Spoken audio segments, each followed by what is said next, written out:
Je vais vous parler de la notion d'extrême centre. C'est un concept qui a été développé par l'historien Pierre Cernat. Le concept d'extrême centre n'a pas été développé par Pierre Cernat, il a été récupéré par Pierre Cernat.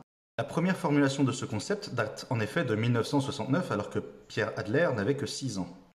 Il a été formulé comme un extrême milieu par la journaliste Renata Adler. Il s'est développé de plus en plus en sciences politiques dans les années 70 et les années 1980. L'auteure américaine Marilyn Ferguson le décrivait en disant que l'extrême centre, ça n'est pas le milieu du chemin et il n'est pas neutre, c'est au contraire une vision complètement différente de la route. L'extrême centre, ce n'est donc pas une voie modérée entre la gauche et la droite, c'est un rejet de la gauche et de la droite. Et c'est très différent de l'extrême gauche ou de l'extrême droite qui, eux, vont avoir tendance à dire en fait la gauche et la droite c'est la même chose, et l'extrême droite qui va dire que en fait la droite non extrême et le reste de la gauche c'est la même chose, et tous pourris en quelque sorte. Ce n'est pas ce que dit l'extrême centre. L'extrême centre, c'est le rejet de l'idéologie socialiste de gauche et de l'idéologie conservatrice chrétienne de droite. C'est-à-dire que l'extrême centre ne met pas la gauche et la droite sur le même plan, reconnaît que les deux sont différents, mais rejette les deux. Pour le décrire, certains politiques d'extrême centre reprennent la phrase du président John Kennedy en disant que c'est de l'idéalisme sans les illusions. Ils le décrivent comme un pragmatisme qui est permis par le refus de gérer le gouvernement en fonction des émotions et des idéologies.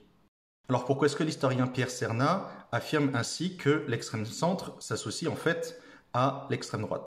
Il ne faut pas oublier, lorsque l'on lit et écoute Pierre Cernat, qu'il est lui-même d'extrême gauche et qu'il est en faveur de la victoire de la gauche par le vote de Mélenchon. Il décrit l'extrême centre comme ayant 3 attributs et c'est pour cela qu'il se trompe. Premièrement, il dit que les gens qui sont d'extrême centre se prétendent être modérés en opposition à l'extrême gauche et à l'extrême droite. C'est faux, l'extrême centre ne se prétend pas modéré. L'extrême centre rejette les idéologies de gauche et de droite, c'est-à-dire le socialisme et le conservatisme chrétien. Le centre, c'est la défense de l'économie de marché, du libre-échange et de la démocratie libérale, 3 éléments qui sont rejetés par l'extrême gauche et l'extrême droite. Deuxièmement, Pierre Cernat dit que l'extrême centre est opportuniste parce qu'il travaille avec la gauche et la droite et qu'il pioche des idées à gauche et à droite. C'est justement l'inverse. L'extrême centre a des idées très claires, mais est en mesure de travailler avec les gens de gauche qui sont modérés et les gens de droite qui sont modérés. C'est-à-dire, ce sont les modérés de gauche et de droite qui viennent vers l'extrême centre, mais le centre en lui-même n'est pas modéré.